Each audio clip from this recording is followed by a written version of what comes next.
Ladies پر بھی work کرنا ہے۔ 2018 کے اندر میری والدہ خود پولنگ ایجنٹ بیٹھی تھی، میری سسٹر بھی بیٹھی تھی۔ بابا جی فرماتے تھے نا فَإِنَّ أَبِي وَوَالِدَتِي بھی، میری ماں بھی، میرا پیو بھی قربان ہے پولنگ ایجنٹ کے لیے۔ ہم نے کسی اور کی ماں کو نہیں دیکھا، ہم نے اپنی اماں کو خود آپ آ گئے۔ تو اس لیے آپ بھی اپنی ہماری مائیں بہنیں جو بھی ہیں گھر گھر جا کر پیغام دیں آپ، اور لیڈیز پر بھی ورک کریں، گھر گھر تک پیغام پہنچائیں۔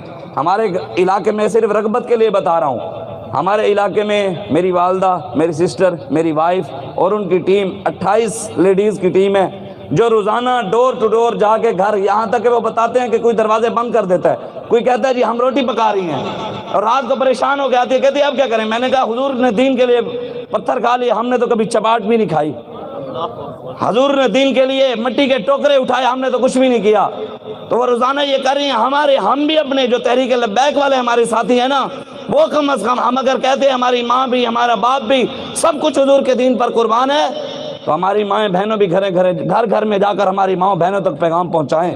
کیوں جو ہمارا ووٹ جو ہے پہلے 52% تھا، اب 55% ووٹ عورتوں کا ووٹ ہے، لیڈیز کا۔ اور دین سے محبت مردوں سے زیادہ عورتیں کرتی ہیں۔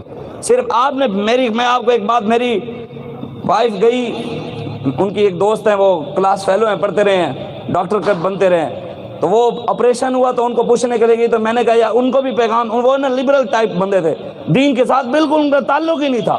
میں نے کہا ان کے گھر بھی پیغام تو دیا نا، چلو بھی تحریک لبیک کا بھی ہم، تو ان کے گھر سے نا مجھے بابا جی کی تقریر کی آواز آ رہی تھی۔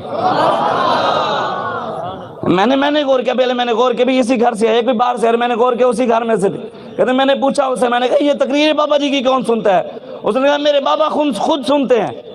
میں نے ان کے انکل کو جا کر کہا انکل کہ آپ کیسے بابا جی کو سنتے ہیں؟ انہوں نے کہا اتنے عرصے بعد بڈھے ہو گئے ہیں، اے بابا تے سمجھ آیا، اور تو کوئی سمجھ ہی نہیں آیا آج تک۔